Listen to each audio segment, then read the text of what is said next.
Assalamualaikum warahmatullahi wabarakatuh. Saya akan menunjukkan barang yang dipetik kotak kecemasan. Pertama, ada putih kapas untuk membersihkan luka. Yang kedua, ada kapas untuk menyerap darah luka ataupun nanah luka. Yang ketiga, ada kapas untuk membalut luka. Yang keempat, ada plester untuk pembalut luka. Yang kelima, ada gunting untuk menggunting barangan yang diperlukan. Seterusnya, saya akan menunjukkan cara merawat luka di tapak tangan.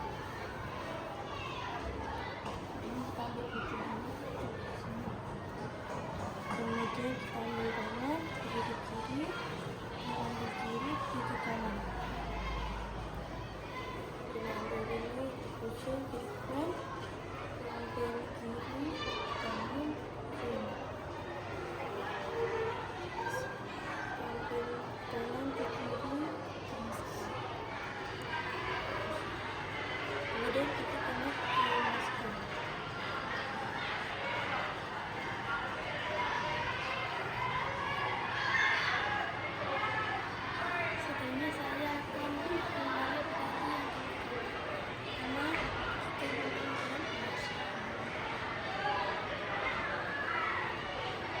Ambil kunci sini. Lalu kita ambil satu sini tadi. Letak di depan kaki.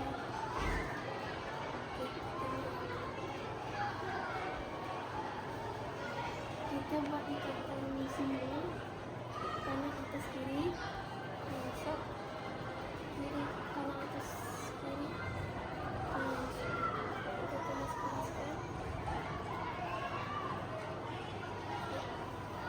Seterusnya saya akan buat tangan orang patah. Yang panjang ni kita letak di atas, yang pendek ni kita letak bawah. Yang kelebihan ni kita letak di sini. Lepas tu belakang ni kita ikat. Kanan atas kiri, kanan masuk, kiri atas kanan,